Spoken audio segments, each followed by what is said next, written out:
E aí, pessoal, beleza? Mais uma vez aqui é o Thiago e seu Chapolin Colorado. E eu gostaria de trazer para vocês alguns pontos interessantes para se pensar na hora de adquirir um carro elétrico.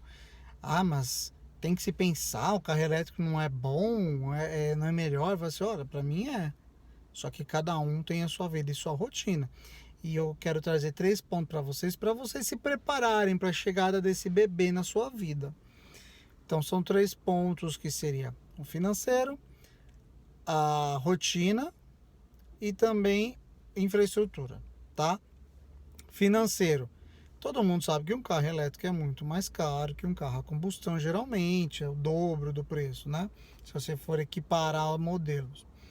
Só que, além de você saber quanto que você pode pagar no carro, muitas vezes a gente compra meio que enganado, né? Ou seja, com uma informação errada sobre os impostos, sobre o seguro que você tem sobre o carro elétrico. O seguro não tem segredo, você vai ter que fazer a cotação junto com a seguradora antes de fechar o acordo. Melhor do que você comprar e depois descobrir que vai pagar uma bala na cobertura de seguro ou você não conseguir cobrir, ou ter cobertura do carro. O que eu quero dizer é referente ao IPVA, que é o imposto que você tem uma parte estadual e outra parte municipal. E cada município, cada estado tem a sua regra. Por exemplo, Distrito Federal e Paraná você tem isenção sobre o carro elétrico.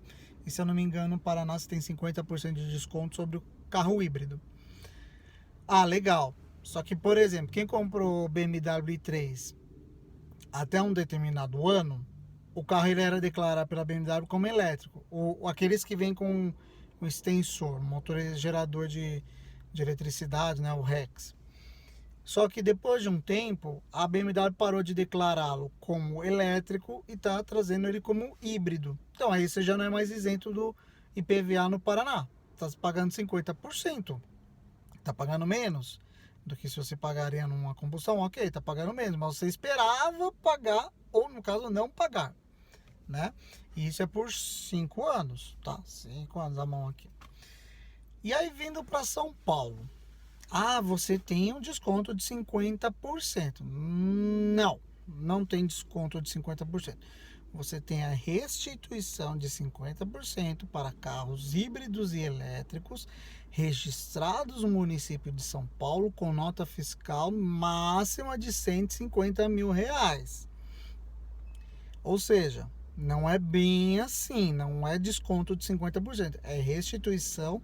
E se eu não me engano, nem é de 50%, é de 40%, que é da parte da Prefeitura de São Paulo. E você tem que solicitar, ou seja, você paga integralmente e no ano seguinte você solicita. Eu já ouvi falar de pessoas que já faz 2 anos que pediram e até agora não viram a cor do dinheiro. Mas a vantagem é que pelo menos você tem um imposto, um IPVA semelhante ao de um carro flex, ou seja, 2,5%. Não é 4% como se fosse o carro a gasolina, 2,0 acima, né? Então é um pouquinho menor. Então é importante você saber muito bem o que você vai ter que pagar de imposto para você, quando chegar em janeiro, não tomar uma surpresa. Por isso que eu falo de se preparar financeiramente, não é na compra do carro, mas é se informar corretamente quanto ao imposto do carro em si. Aí vem a parte que eu falei da mudança de hábito ou não, né? Na verdade é você saber se o seu dia a dia se casa com um carro elétrico.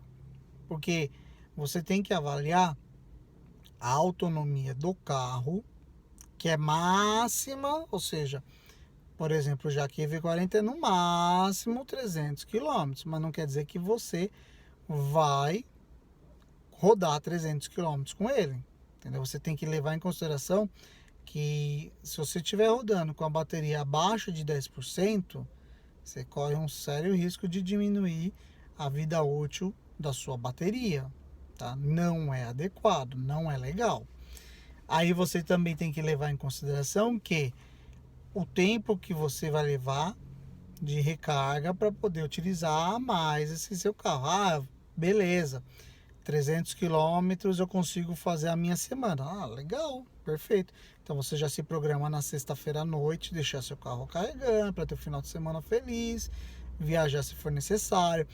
Saber que quando você for viajar com o carro, mesmo que a distância não seja grande, você tem que ter um lugar para você carregar, para você voltar tranquilamente, passear. Então, é mais uma adequação ao hábito de carregar ao invés de abastecer. Ah, o pessoal fala para mim, mas carro elétrico você corre o risco de ir para um lugar e não conseguir carregar. Você tem posto de gasolina em qualquer lugar? Não, tudo bem.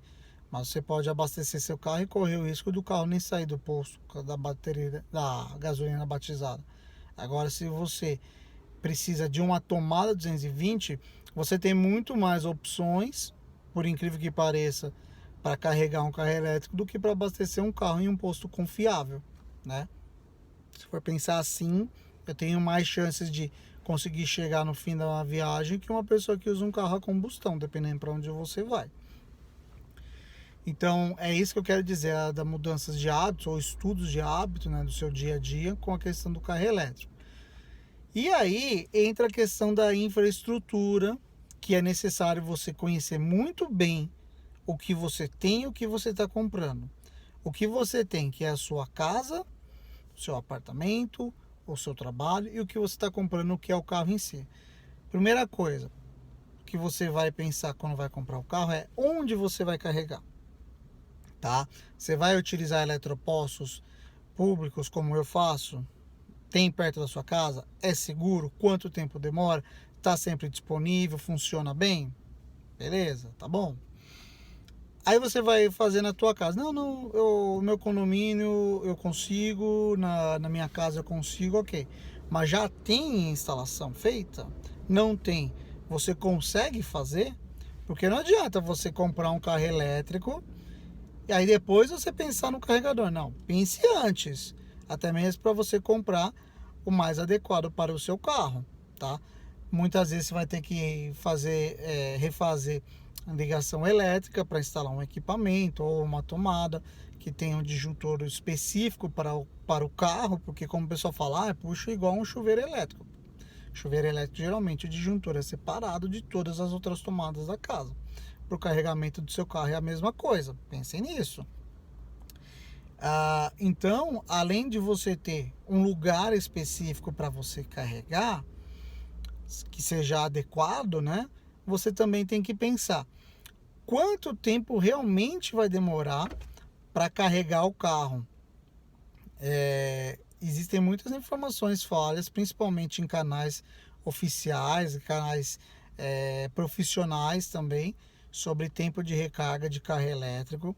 Quando você vai ver, não é bem assim, porque você tem muitas variáveis. Você tem a variável do carro em si, você tem a variável da rede, você tem a variável, inclusive, da própria tomada, né? Tem todas essas coisas. Então, você tem que estudar muito bem o que você tem e o que você está comprando para não ter surpresas desagradáveis. Infelizmente, ter que devolver o carro, desistir dele, e aí uma coisa que era para ser uma experiência bacana acabar se tornando o maior pesadelo da sua vida, entendeu?